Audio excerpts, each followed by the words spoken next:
there's a version of you you've spent your entire life trying not to meet. And the terrifying part? Ori, it's getting closer. Right now, while you're watching this, something inside you is watching too. Not your thoughts, not your voice, something deeper. The part of you that knows exactly who you could become if you stopped pretending. But you don't go there, do you? Let me ask you something. Have you ever felt like there's more to you, but at the same time, you're afraid to find out what that more actually is? Because what if it's not better? What if it's darker? There's a version of you that doesn't hesitate, a version that doesn't care what people think, a version that says what you're too afraid to say. And if you're being honest, would your life improve if you became that person, or would everything fall apart? You were never meant to be just one person. There's the version of you the world sees, and the version you keep buried, the one you hide behind distractions, behind scrolling, behind, "I'll do it later."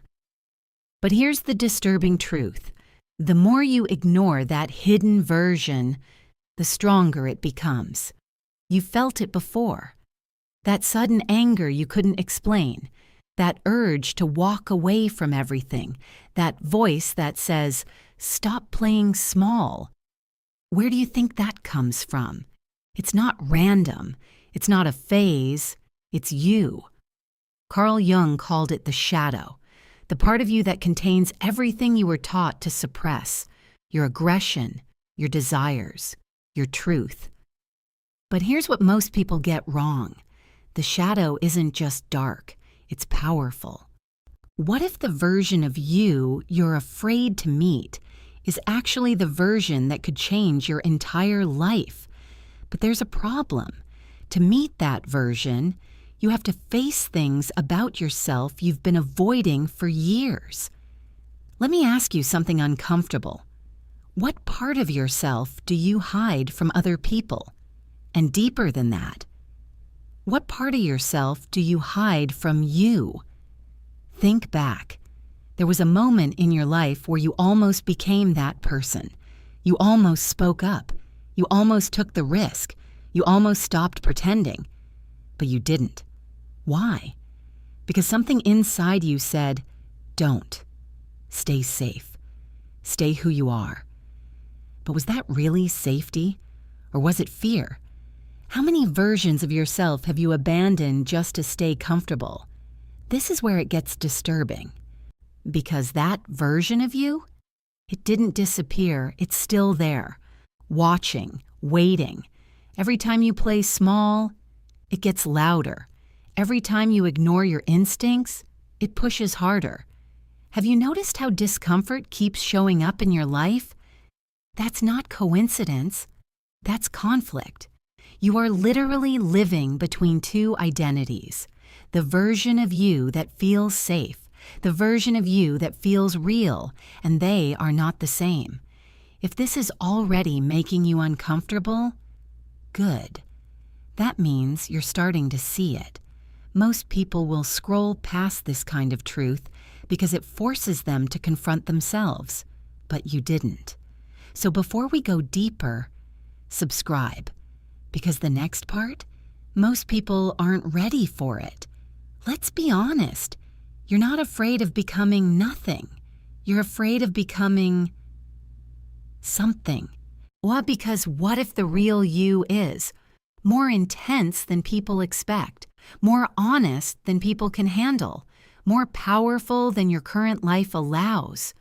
What would happen if you stopped filtering yourself completely? Would people accept you? Or would you lose everything? That's the real fear, not failure, transformation. Every day you avoid that version of yourself, you pay a price, not immediately, but slowly. It shows up as feeling stuck, feeling disconnected, feeling like you're not fully alive. Have you ever looked at your life and thought, "This isn't really me"? That feeling, that's not confusion. That's recognition.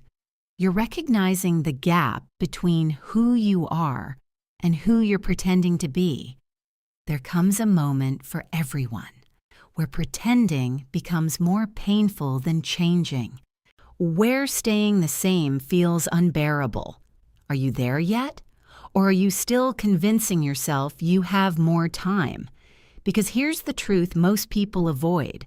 The longer you run from yourself, the more intense the confrontation becomes. Eventually, you don't meet that version of you by choice. You meet it through crisis. And when it happens, it's not gentle. It feels like losing control, questioning everything, breaking your own identity. But underneath all of that, something else is happening. You're becoming real. If everything fake in your life disappeared tomorrow, who would you be? Not who you think you should be, not who people expect, you. So now the question is simple. Will you meet that version of yourself on your terms, or wait until life forces you to? And because one way or another, it's going to happen. And when it does, will you recognize yourself? Here's something you don't say out loud, but you felt it. There's a version of you, man, that people wouldn't recognize, not because it's fake, but because it's too real.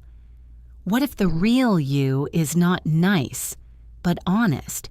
What if the real you doesn't tolerate disrespect? And that changes your relationships. What if becoming yourself means outgrowing people? That's the part no one tells you. Meeting yourself comes with consequences, because the moment you stop shrinking, you make other people uncomfortable. And let's be honest, how much of your personality is actually you, and how much of it is designed to be accepted? Sit with that. You've built a version of yourself that works. It gets approval. It avoids conflict. It keeps things stable. But stability isn't the same as truth. If you stripped away everything performative, who would still be there? No filters, no expectations, no fear of judgment, just you. And that's exactly why you avoid it. Because you don't know if that version of you fits into the life you've built. Deep down, you already know who you are. Not logically, not in words, but in moments. Moments where you almost say what you really think. Moments where you feel a surge of clarity, then suppress it. Moments where you catch yourself and think, why didn't I just do it? How many times have you betrayed your own instincts just to stay comfortable? That quiet tension you feel sometimes? That's not anxiety. That's misalignment. You're living slightly off from who you really are. And your mind knows it. There's a dangerous moment. Most people don't recognize. It's the moment you become aware, but still choose not to change, because once you see it, you can't unsee it. And now that you've watched this far, you're in that moment. You're aware. So now the question becomes heavier. Will you act on it? Or ignore it like every other time? Because ignoring it now costs more than it did before. Now it's not just fear. It's a choice. Imagine yourself 1 year from now. Same habits, same patterns, same avoidance. Now imagine that version of you with looking back at you right now. What would they say? Would they thank you for finally stepping into who you are? Or would they feel frustrated that you saw the truth and still did nothing? That version of you already exists. And the only difference, the decision you make after this video ends. There's a version of you you've been avoiding your entire life, not because it's weak, but because it's powerful. It doesn't need permission. It doesn't seek approval. It doesn't hide. And deep down, you know exactly who that version is. The question isn't whether it exists. The question is, how long are you going to keep pretending it doesn't? Because one day, you won't have the option to avoid it anymore. And when that day comes, you won't be meeting a stranger. You'll be meeting the person you were always meant to become. If something in this video made you uncomfortable, that's not a bad thing. That's the part of you trying to wake you up. Watch this again, but this time, don't just listen. Pay attention to what you feel. Because the real message of this video isn't in the words, it's in your reaction to them. And once you notice that, you'll realize this wasn't just a video, it was a mirror,